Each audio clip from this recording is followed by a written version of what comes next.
1984 by George Orwell. Plot summary: in a bleak, totalitarian London, ruled by the Party, Winston Smith works at the Ministry of Truth, rewriting historical records so they always align with the Party's current narrative. Public life is dominated by propaganda, constant surveillance, and the omnipresent image of Big Brother. The Party's slogan, "War is peace, freedom is slavery, ignorance is strength," permeate every aspect of life, and even private thoughts are policed as thought crime.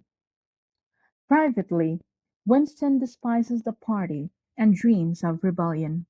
He keeps a forbidden diary, pours his hatred for Big Brother into its pages, and clings to fragmented memories that contradict official history. His loneliness and yearning for truth deepen when he notices O'Brien, a high-ranking inner party member, giving him subtle signs of shared dissent. At the same time, Winston becomes suspicious of a dark-haired young woman from the fiction department, fearing she might be a spy. That fear turns to shock when the woman, Julia, secretly slips him a note reading, "I love you." Their brief, covert exchanges lead to a meeting in the countryside, where they begin a passionate, illicit affair. Julia is rebellious but pragmatic, focused on small acts of defiance rather than grand political change. They eventually rent a secret room above Mr. Charrington's shop, a sanctuary filled with relics from before the Revolution and free from telescreens. There they share stolen luxuries, intimate moments, and conversations about the past. Winston remains obsessed with uncovering the truth and believing in an eventual uprising. Their romance and secrecy embolden Winston, especially after O'Brien invites him to his home under the pretense of discussing the new edition of the Newspeak Dictionary. Winston interprets this as an initiation into the Brotherhood, a rumored underground resistance. But the hope is short-lived. In reality, O'Brien is loyal to the Party and Mr. Charrington is a thought police agent. Winston and Julia's room has been under surveillance all along. They are arrested, separated, and taken to the Ministry of Love. Chapter 1. Winston Smith, a frail and disillusioned man living in a dystopian London ruled by the Party, returns to his apartment in Victory Mansions on a cold April day. The city is bleak, the buildings decaying, and the omnipresent image of Big Brother looms over every corner. Inside his flat, the telescreen blares propaganda and monitors his every move. There is no privacy, only constant surveillance. Winston works at the Ministry of Truth, one of four massive government buildings that dominate the city. Each ministry has a paradoxical name. The Ministry of Peace handles war. The Ministry of Love enforces brutal law and order. And the Ministry of Plenty oversees chronic shortages. The party slogans, "War is peace, freedom is slavery, ignorance is strength," are etched into the architecture and minds of the citizens. In a rare act of rebellion, Winston opens a secret diary, an act punishable by death. He begins writing, first awkwardly, then compulsively, pouring out his hatred for Big Brother and his despair over the regime. He reflects on a disturbing propaganda film and a recent event at work, the daily ritual known as the 2 minutes hate, where citizens are whipped into a frenzy against the party's enemies, especially The elusive traitor, Emmanuel Goldstein. Rare, in a rare act of rebellion, Winston opens a secret diary, an act punishable by death. He begins writing, first awkwardly, then compulsively, pouring out his hatred for Big Brother and his despair over the regime. He reflects on a disturbing propaganda film and a recent event at work. The daily ritual known as the 2 minutes hate, where citizens are whipped into a frenzy against the party's enemies, especially the elusive traitor, Emmanuel Goldstein. During the hate, Winston experiences a mix of emotions: rage, fear, lust, and even fleeting sympathy for Goldstein. He notices a young woman he despises for her party zeal and a man named O'Brien, an inner party member whom Winston suspects might secretly share his dissent. A brief exchange of glances with O'Brien gives Winston a glimmer of hope that he is not alone in this rebellion. As Winston continues writing, "Down with Big Brother," repeatedly, he is overcome by panic and dread. He knows the thought police will eventually catch him. Thought crime is inevitable. Arrests happen at night, and those taken are vaporized, erased from existence. Just as he finishes writing, a knock at the door jolts him into terror, fearing that his fate has already arrived. Chapter 2.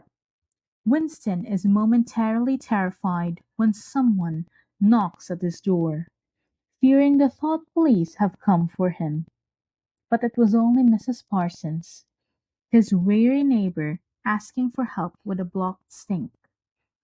Her apartment is chaotic and grimy, dominated by the presence of her aggressive children, who are members of the party's youth organizations, the Spies and the Youth League.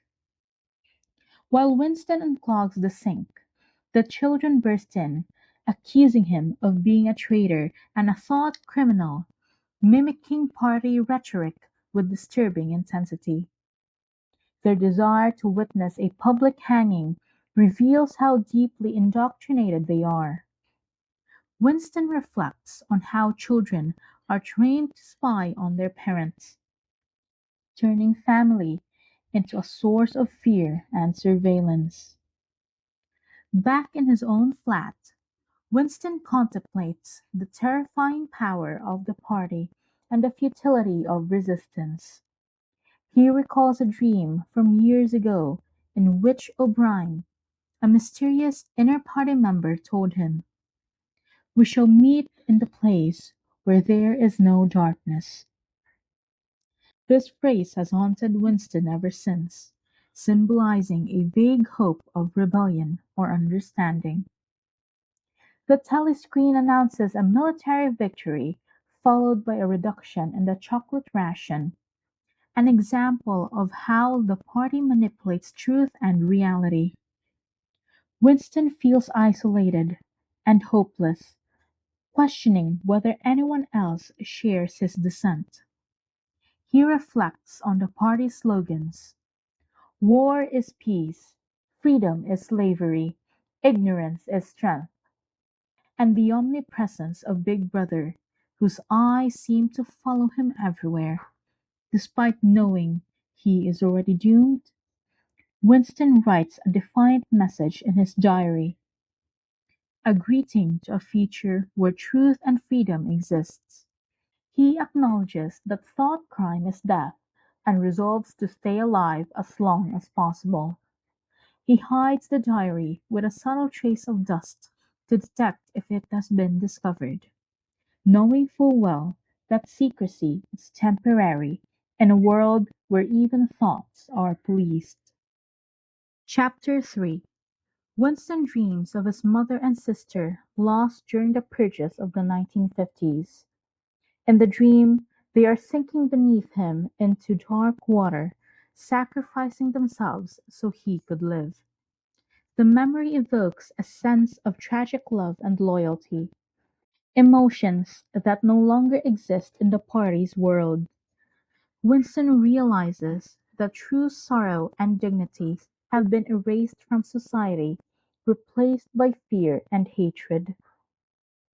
The dream shifts to the Golden Country, a recurring vision of pastoral beauty and freedom. A dark-haired girl appears and defiantly strips off her clothes, a gesture that symbolizes rebellion and the destruction of party control. Winston wakes with the word Shakespeare on his lips, linking the dream to a lost world of emotional depth and artistic expression. The telescreen blares the morning wake-up call, and Winston begins the mandatory physical jerks, a daily exercise routine. As he struggles through the movements, he reflects on the difficulty of remembering the past. His memories are fragmented and unreliable, distorted by the party's manipulation of history. Winston recalls a childhood air raid and the grief of an old man in a tube station. But even these memories are uncertain. The party constantly rewrites history, and Winston knows that truth exists only in his own mind, a mind that is vulnerable to erasure. He reflects on the concept of doublethink, the ability to hold contradictory beliefs simultaneously and accept both as true. This mental discipline is essential for survival under the regime. Winston being scolded by the telescreen for not performing well enough in the exercises. He forces himself to touch his toes, a small victory in a life dominated by surveillance and control. Despite the physical pain and mental oppression, Winston clings to the belief that truth and sanity still matter, even if only within the few cubic centimeters inside his skull. Chapter 4. Winston begins his day at the Ministry of Truth, where his job is to alter historical records to align with the party's ever-changing narrative. In his small cubicle, surrounded by pneumatic tubes and memory holes, he receives four brief instructions to rectify past articles from the Times. These include correcting a misreported military prediction, adjusting economic forecasts, revising a promise about chocolate rations, and erasing all references to Comrade Withers, who has become an unperson. Winston completes the first three tasks quickly, destroying the original documents and sending the revised versions into circulation. He reflects on the nature of his work, realizing that both the original and corrected facts are meaningless, fabrications built on other fabrications. The Ministry of Truth continuously rewrites history, ensuring that the party always appears infallible and that no evidence of contradiction remains. The final task requires more creativity. Rather than simply removing Withers, Winston invents a fictional party hero named Comrade Ogilvy to replace him.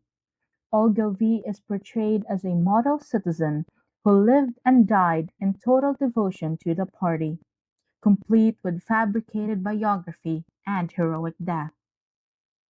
Winston dictates the new article in Big Brother's rhetorical style, confident that his version will be chosen over others being drafted in secret by colleagues like Tillotson.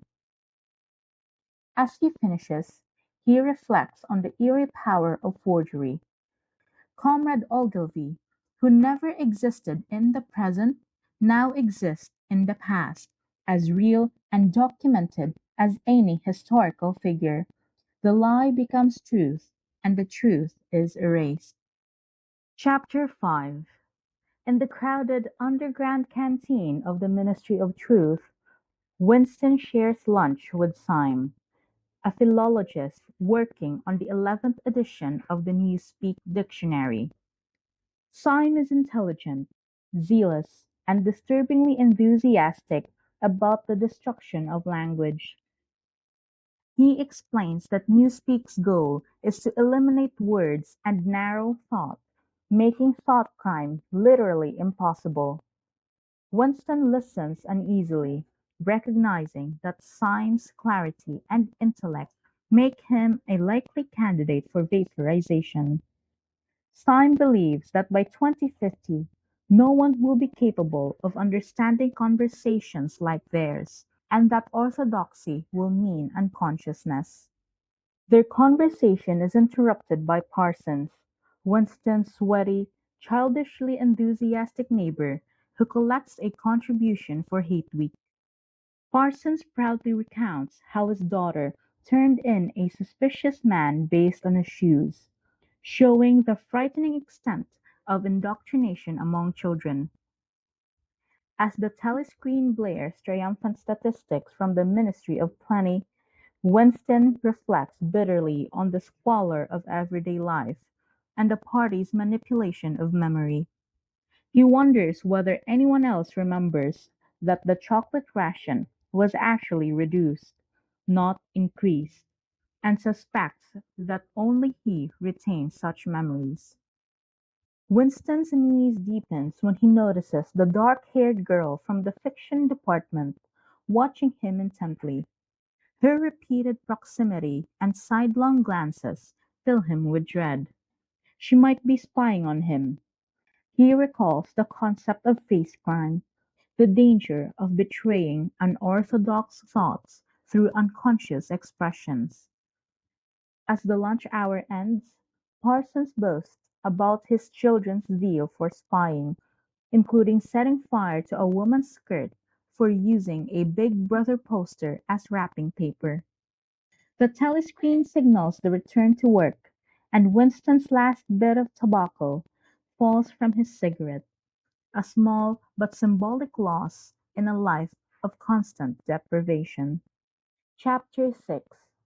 Winston writes in his secret diary, recounting a sordid encounter with a prostitute 3 years earlier. The woman had heavy makeup and no teeth, yet Winston went through with it, driven by desperation and the need to rebel. The act was joyless and degrading, but it represented a small defiance against the party's control over sexuality. He reflects the party's efforts to suppress eroticism, not just outside marriage, but within it, turning sex into a duty devoid of pleasure. His own marriage to Catherine had been cold, mechanical arrangement marked by their rigid adherence to party doctrine and her repulsion towards intimacy. Even so, she insisted on regular intercourse for the sake of producing a child, their duty to the party. Winston's longing is not just for love, but for the ability to break through the wall of chastity imposed by the regime. He sees sexual desire as a form of rebellion, a way to reclaim personal agency, yet even after writing down the memory, he feels no relief. The act of confession fails to purge the shame or the rage, and the oppressive weight of the party's control remains. Chapter 7. Winston writes in his diary, clinging to the belief that if there is hope, it lies in the proles. The proles, who make up the vast majority of Oceania's population, are largely ignored by the party and left unindoctrinated. Winston sees them as a latent power to overthrow the regime, if only they could become conscious of their oppression. Yet their passions are misdirected. He recalls a moment when a crowd of prole women erupted in fury only to be fighting over saucepans. Their energy never touches political rebellion. He reflects on the party's contradictory stance, claiming to liberate the proles while treating them as inferior animals. They are allowed freedoms denied to party members: sex, divorce, even religion, because they are considered beneath suspicion. Winston copies a passage from a children's textbook filled with propaganda about the horrors of capitalism and the glory of the revolution. He questions how much of it is true, realizing that the past has been so thoroughly erased and rewritten that truth itself has become unknowable. Winston recalls the only time he held concrete proof of party falsification: a photograph showing three former party leaders, Jones, Aronson, and Rutherford, at a party event in New York on a date they were accused of being in Eurasia committing treason. He had held the photo for 30 seconds before dropping it into the memory hole. That moment haunts him, a fossil from a buried truth.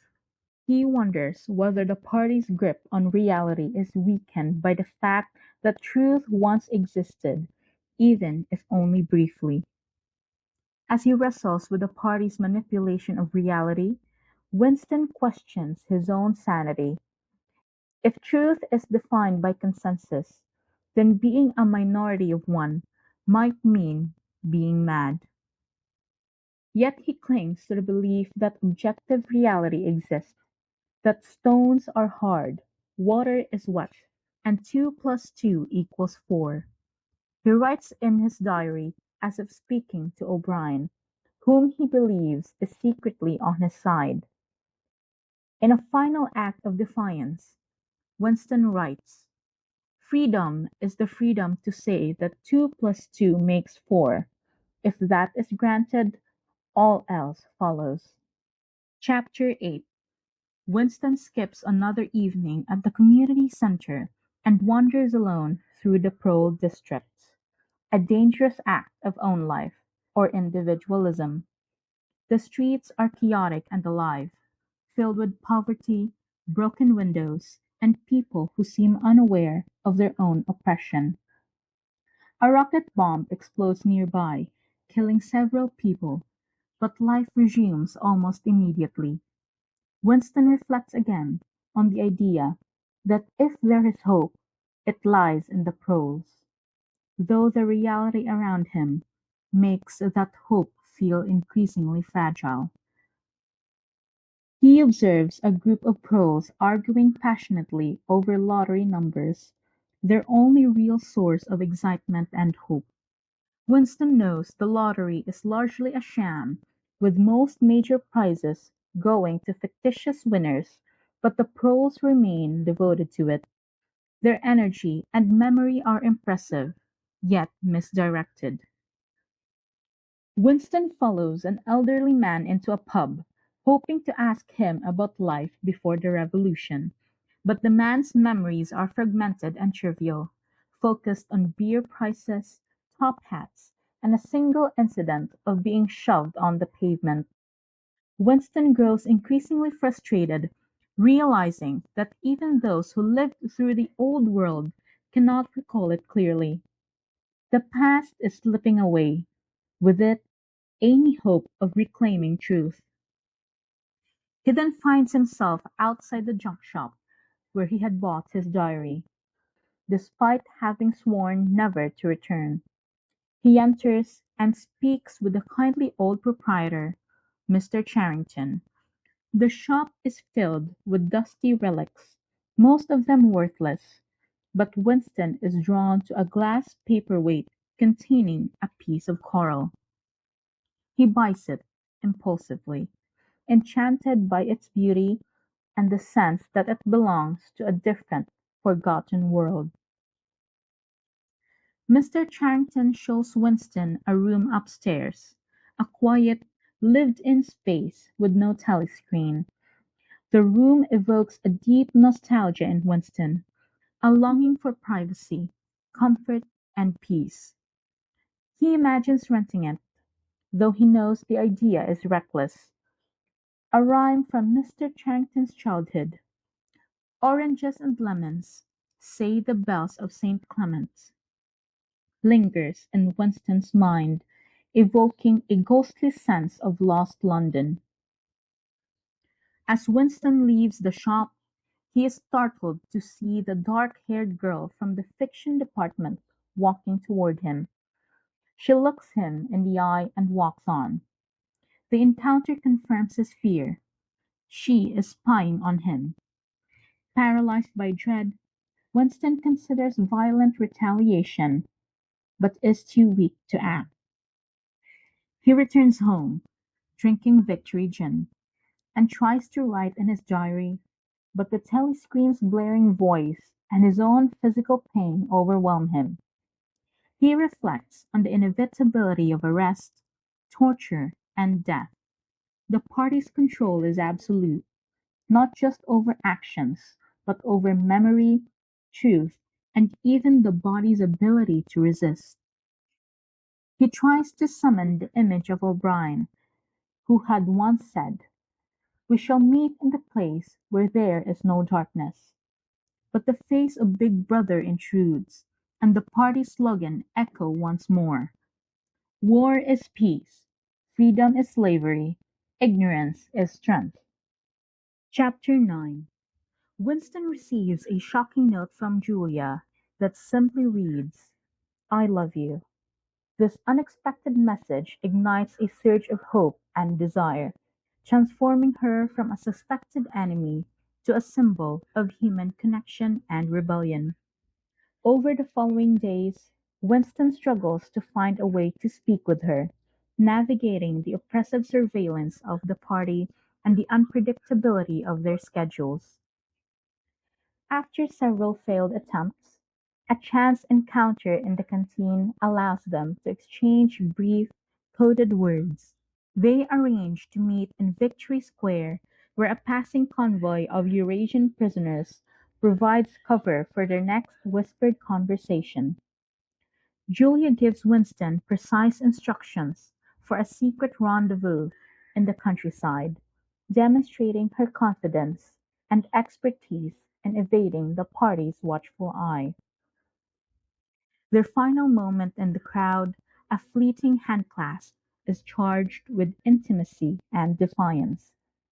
Winston memorizes the feel of her hand, realizing he doesn't even know the color of her eyes. Chapter 10. Winston and Julia meet in the countryside, far from the reach of telescreens, in a secluded clearing surrounded by saplings and bluebells.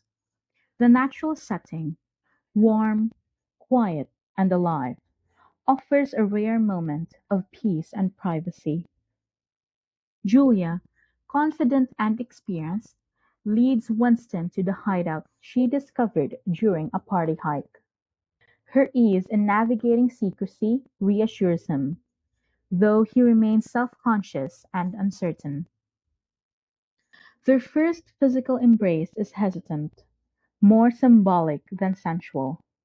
Winston feels pride and disbelief rather than desire, overwhelmed by Julia's youth and vitality.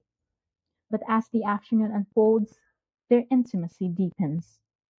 Julia reveals her name and her past, a life of outward conformity masking inner rebellion. She has slept with many party members, and Winston finds comfort in her corruption, seeing it as a form of resistance. He confesses his hatred for purity and virtue, longing for a world where desire and defiance are inseparable. Their love-making becomes a political act, not just an expression of love, but a blow against the party's control over the body and soul. Afterward, they fall asleep in the sun-drenched clearing, wrapped in a fragile sense of safety. Winston wakes first, watching Julia sleep, and reflects on how even love and lust are no longer pure. Every emotion is tainted by fear and hatred. Their union, though tender, is also a rebellion, a moment of stolen freedom in a world that forbids it. Chapter 11. Winston and Julia part in the countryside, with Julia briskly taking charge of their return. Her skill at navigating rural paths, learned from party hikes, lets her choose a new route and set their next meeting in a crowded market. She plans subtle signals to avoid detection and leaves first for her junior anti-sex league duties, using official activities as cover. Winston still doesn't know her surname or address, a deliberate safety measure. They return to their original hideout. In May, they manage only one more act of intimacy, in the belfry of a bombed church. Most meetings are brief. In shifting public places, their conversations carried on by installments, interrupted by passers-by or telescreens. A bomb once showers them in plaster dust. Other times, they must walk past without acknowledgement. Their mismatched schedule adds to the strains. Winston works 6-hour weeks, while Julia juggles party events as camouflage. She even convinces Winston to join her in dull voluntary munitions work, believing that obeying small rules makes breaking big ones safer. Julia reveals her background: 26, living in a women's hostel, working in the fiction department's novel writing machines. She once worked in Pornosec, the pornography division for pros, and has been a model party youth leader. Yet she is privately rebellious, with a history of affairs since age 16. She despises the party, but rejects organized revolt, doubting the brotherhood and focusing on personal pleasure. She explains how the party's sexual repression redirects frustration into political fervor, while Winston adds that family bonds are similarly wrapped by turning children into spies. Winston recalls his frigid wife, Catherine, who saw sex as our duty to the party. Once, near a quarry, he almost pushed her to her death but held back, something Julia insists she would have done. Winston admits it wouldn't have changed much, but prefers action over passivity. Their views differ. Winston sees themselves as already doomed, while Julia insists we're not dead yet. She brings him back to the present, sketching in dust a new route to their hideout, ever focused on survival and the pleasures they can still seize. Chapter 12. Winston and Julia's relationship deepens as they find a safer meeting place, a small rented room above Mr. Charrington's shop in the Pearl district. The room is furnished with old pre-party objects: a bed, a table, a worn armchair, and most strikingly, no telescreen. There is even a small glass paperweight containing a fragment of coral, which Winston buys earlier as a private symbol of the world before the party. In this room they can speak freely, relax, and even move about without the constant fear of being overheard. Julia is practical, bringing real food, bread, jam, sugar, and real coffee, stolen from the inner party supplies, as well as makeup and perfume to mask her usual party-regulated appearance. Winston watches her transformation with a mix of desire and nostalgia, sensing in her painted face a connection to the past's lost freedoms. Here, their conversations move beyond secrecy and logistics. Winston speaks more openly about his hatred of the party, his doubts about official history, and his desire to believe in a world beyond the party's reach. Julia listens, but remains unconvinced about grand revolutions. She focuses on small acts of defiance in the present. She has little interest in political theory or distant hopes. but she is fiercely committed to living fully in the moments they have together. The room becomes their sanctuary, a fragile island outside the party's control. Yet, even in the seeming safety, an undercurrent of doom persists. Winston knows their rebellion, however private, cannot remain hidden forever. Still, in Mr. Charrington's room, they allow themselves to imagine a different life, one where the party does not exist. The paperweight, with its tiny preserved world, becomes Winston's symbol of that dream, a small, delicate, self-contained beauty, untouched by the machinery of oppression. Chapter 13. Winston's health begins to deteriorate. A persistent cough keeps him up at night. His body is weakened, and a deep sense of fatalism sets in. Despite his worsening condition, he and Julia continue to meet in the rented room above Mr. Charrington's shop, their visits becoming a mixture of intimacy, quiet conversation, and small comforts. Julia brings stolen luxuries, tea, sugar, bread, but her practicality is offset by Winston's growing obsession with the past and his longing to know the truth about history. Their relationship has moved beyond mere physical desire. Winston finds himself cherishing the ordinary moments, lying in bed, listening to the sounds of the street outside, and feels that the room has become a kind of private world. Yet the knowledge that their safety is temporary lingers. Julia refuses to dwell in the future, keeping her focus on the present, while Winston increasingly dreams of a world without the party, even if he knows it may never come. Outside their meetings, Winston's work at the Ministry of Truth continues as usual. He forges records, writes history, and helps erase people from existence, all while knowing he could easily be the next to vanish. The tension between his public life and his secret world with Julia grows sharper, and the paperweight he bought earlier takes on new meaning, a fragile symbol of beauty and permanence in a world built on lies.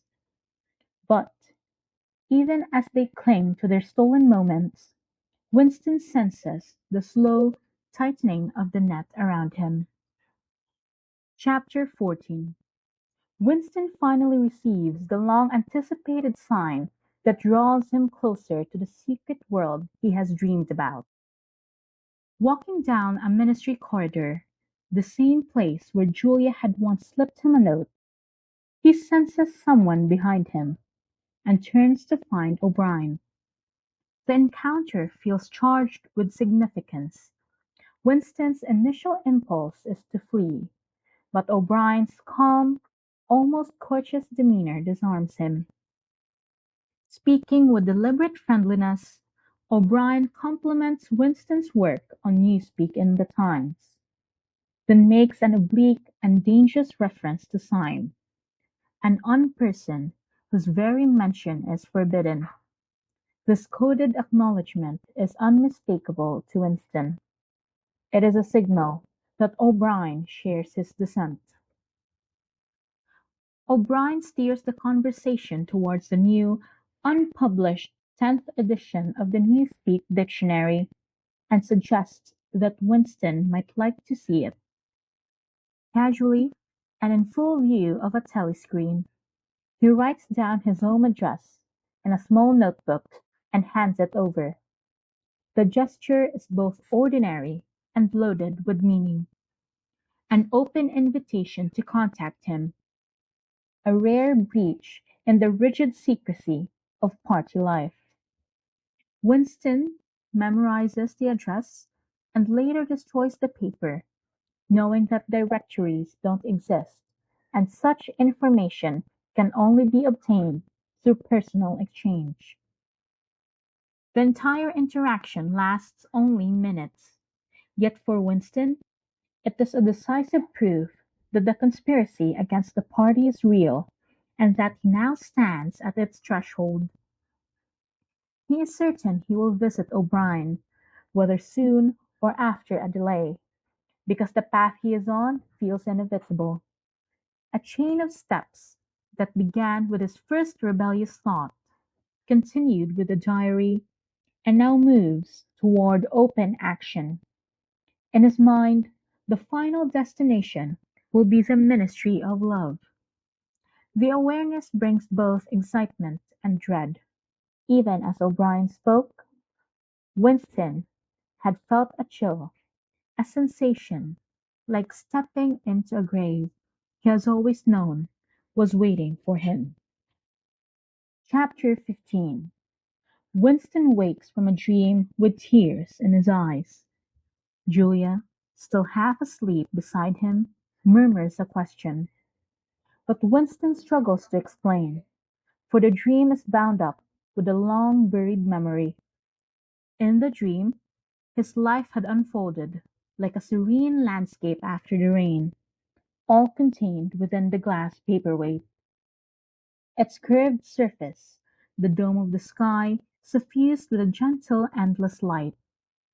At its center was a simple gesture, the protective arm of his mother, mirrored decades later by a Jewish woman he had seen once in a news film, shielding her child from bullets moments before a helicopter destroyed them both. This vision triggers a return of memories Winston has suppressed for years. He tells Julia that until now he believed he had murdered his mother, not physically, but in a deeper, moral sense. The memory brings back the atmosphere of his childhood during chaotic wartime. His father gone, constant air raid alarms, families sheltering in tube stations, rubble-strewn streets, cryptic government notices, and roaming gangs of boys in uniform shirts. Food was desperately scarce, and Winston remembers himself as a greedy, selfish child driven by perpetual hunger. He would snatch and hoard what little there was, showing no gratitude for his mother's quiet sacrifices. He recalls one particular day when he had seized a piece of chocolate meant to be shared with his younger sister. Ignoring his mother's protest, she had held his sister close, her eyes filled with something he could not understand at the time, a deep, unshakable sadness. Winston had stormed out, leaving them behind, and when he returned, they were gone. He never saw them again, though he believes his mother had accepted their fate with a kind of dignity, as her own death and his sister's were inevitable. For Winston, the memory is both painful and revelatory. He realizes that his mother belonged to a time when loyalty and love existed for their own sake, untethered from personal gain or survival, values that the party has systematically erased. Her quiet endurance and instinct to protect her children, even in hopeless circumstances, stand in stark contrast to the party's cold manipulation of all human bonds. The dream and the memory it revived leave Winston a profound sense of loss, as he has momentarily touched a vanished world of human decency that can never return. Chapter 16. Winston and Julia decide to act on the opportunity O'Brien's invitation has opened. One evening, under the cover of darkness, they travel separately to the imposing apartment complex where the inner party members live, a place Winston has never entered before. Its hallways are luxurious by party standards. Thick carpets, well-polished floors, and an almost eerie silence, far removed from the grime and noise of outer party life. O'Brien's servant, a man in the crisp black uniform of the inner party's personal staff, admits them without surprise and leads them into a well-appointed drawing-room. O'Brien greets them with warmth and formality, quickly dismissing any pretenses. With a casual gesture, he moves towards the telescreen and, to Winston's astonishment, switches it off. Winston has never seen such a thing. The simple act feels like the removal of an invisible chain. O'Brien speaks as if they have long shared an unspoken understanding. In measured, deliberate language, he confirms what Winston has dared to hope, that a resistance movement against the party exists, and that he himself is part of it. He names it openly, the Brotherhood, and speaks of its mysterious leader, Emmanuel Goldstein. Winston and Julia pledge themselves to the cause without hesitation. O'Brien warns them of the dangers, that they will be called upon to commit acts of sabotage, to spread lies, to forge documents, to endanger lives, even to kill. They may be required to harm innocent people, to betray their country, to endure imprisonment, torture, and death. They agree to it all, understanding that they may never see tangible results or even meet other members of the Brotherhood. For the sake of the cause, they must be willing to sacrifice everything except their love for one another, a limit Julia openly admits she will not cross, and O'Brien accepts without judgment. Before they leave, O'Brien arranges for Winston to receive a copy of Goldstein's forbidden book, The Theory and Practice of Oligarchical Collectivism, promising it will explain the true nature of the party and the revolution. The meeting ends with a small, almost ritualistic act. O'Brien raises his glass in a toast to the past, a phrase that carries a weight of defiance. As Winston and Julia depart, the telescreen is switched back on, restoring the constant surveillance, but the moment lingers in Winston's mind. The intoxicating sense that, for a brief time, the world's most powerful prison had been unlocked from the inside. Chapter 17. Winston is physically and mentally exhausted after days of relentless work rewriting history to suit the party's changing narrative. Winston, feeling weak and translucent, having worked over 90 hours in 5 days. During Hate Week, a sudden and total reversal occurs as Oceania, previously at war with Eurasia, is now at war with East Asia, and Eurasia is declared an ally, an event that the party immediately enforces by swiftly altering all records and propaganda as if the war had always been with East Asia. Winston carries a forbidden book by Emmanuel Goldstein, which he has yet to open. When he finally reads it, the book systematically explains the party's control mechanisms, the perpetual war that consumes resources without improving living standards, the social hierarchy dividing society into high, middle, and low classes, and the use of doublethink, the ability to hold contradictory beliefs as true, as the key to sustaining party power. The book reveals that the party's control is based not only on brute force, but on psychological manipulation, rewriting the past endlessly to fit whatever version of truth the party needs at the moment. Winston finds solace and hope in the notion that the proles, the oppressed masses, hold the future because of their untapped power and potential consciousness.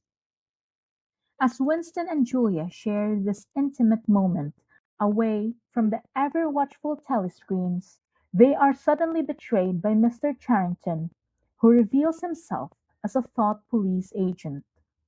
The room's hidden telescreen is uncovered, and their arrest begins, shattering their brief glimpse of safety and freedom.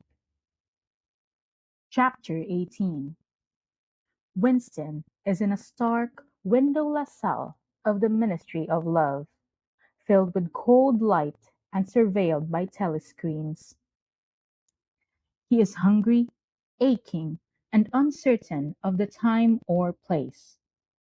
Winston tries to keep still to avoid drawing attention, but longs for a piece of bread, hinting he might have some crumbs in his pocket. Before this, he had been in a dirty, crowded prison cell with various types of prisoners. Political prisoners were silent and terrified, whereas common criminals showed defiance and even some camaraderie with the guards. Winston observes the harsh realities and social dynamics of the inmates, including the presence of corruption and vice in forced labor camps. Several prisoners come and go, including Ampleforth, the poet, who is arrested for leaving the word God in a line of poetry, illustrating the regime's control over language and thought. Parsons, another prisoner, caught for thought crime, is also introduced and is portrayed as a fearful and compliant individual. Parsons's own daughter denounced him to the patrols, proudly showing her indoctrination. Violence and terror are common. A chinless man is beaten severely for attempting to share bread with an emaciated, skull-faced prisoner. The latter is terrified of being sent to Room 101, a dreaded place feared by all. Attempts to confess and bargain with guards illustrate the psychological and physical brutality of their imprisonment. Winston reflects on his pain, fear, and fragmented thoughts. Hunger, the presence of Julia, O'Brien, and the razor blade of the Brotherhood symbolizing a desperate hope for rescue or escape. O'Brien appears, confirming he has also been arrested.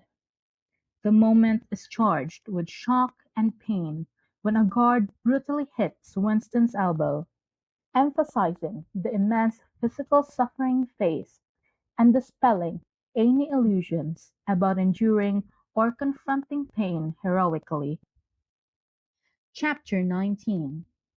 Winston finds himself restrained on a high bed, under intense light, with O'Brien and a man in a white coat standing nearby. As he awakens, he perceives the disorienting effect of prolonged imprisonment and torture.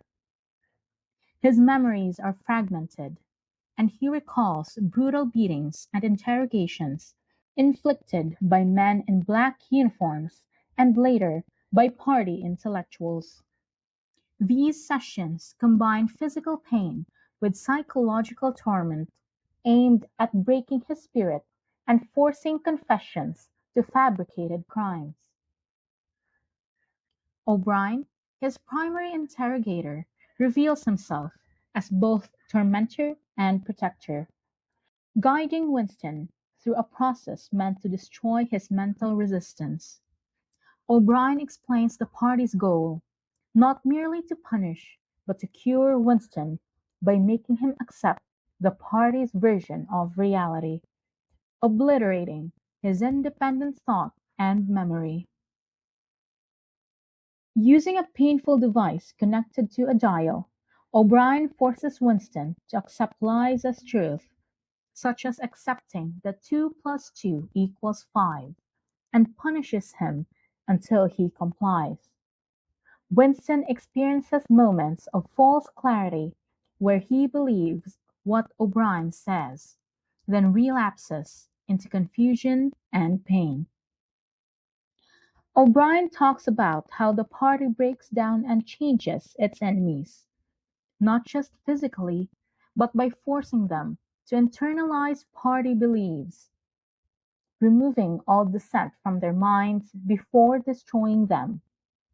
He explains that unlike past persecutions, the party makes no martyrs.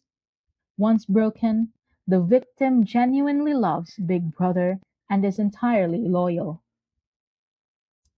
Despite the torment, Winston feels a strange connection to O'Brien, seeing him as both torturer and protector. Winston asks about Julia, who has betrayed him completely. When he asked about Big Brother, O'Brien says he exists as the embodiment of the party, and warns Winston that he himself no longer truly exists.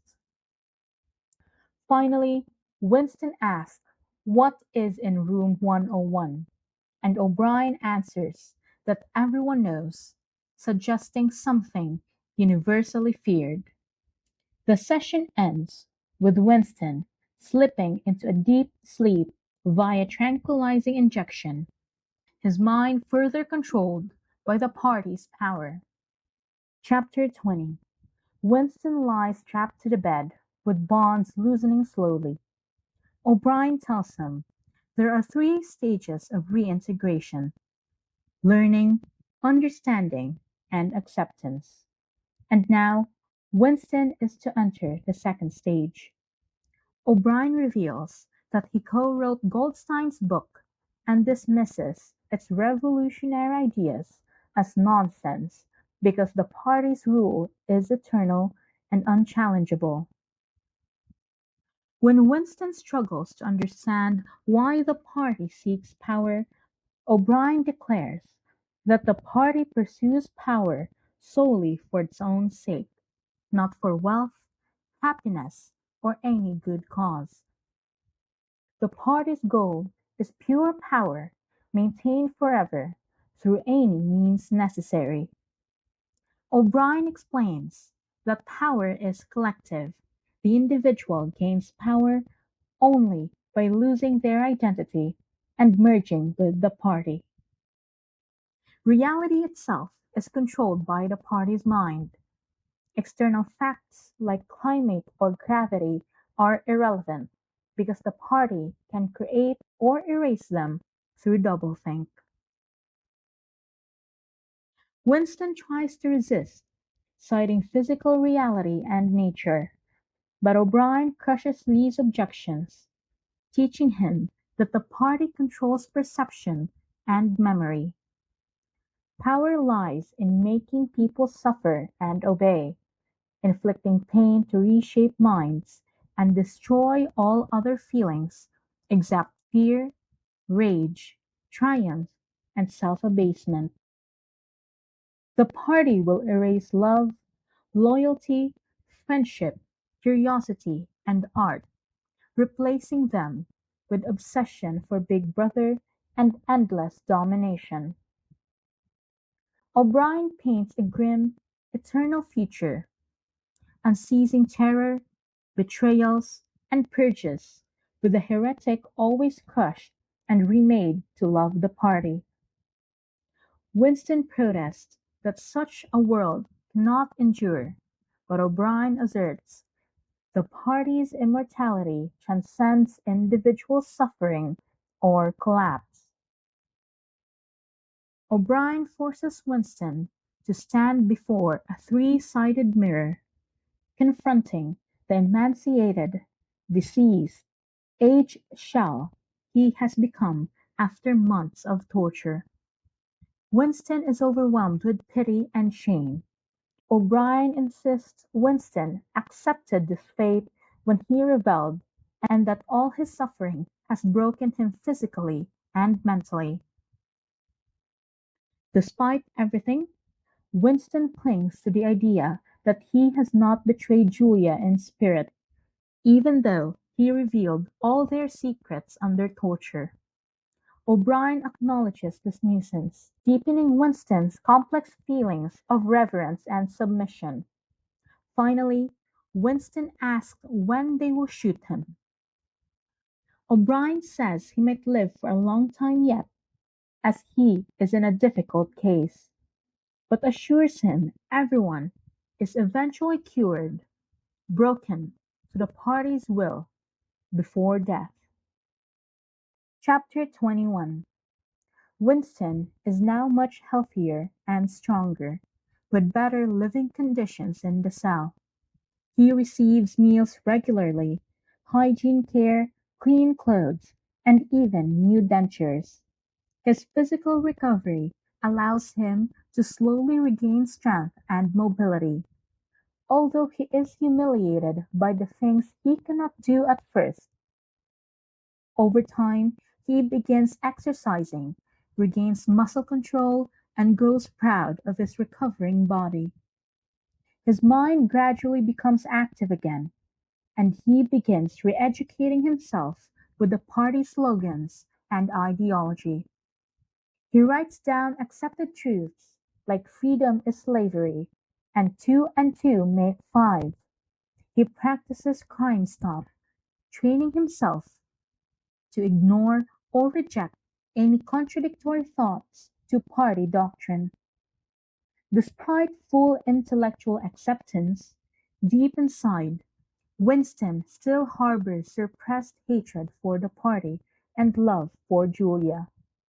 He knows any outburst, like an impulsive cry for Julia, will be punished.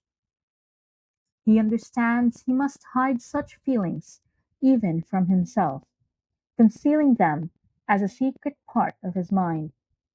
He contemplates the inevitability of his execution, imagining the moment he will be shot from behind, and how his final burst of hatred will be his last act of true freedom. O'Brien visits Winston, and acknowledges his intellectual improvement, but notes emotional resistance remains. He tells Winston the final required step is not just obedience, but love for Big Brother.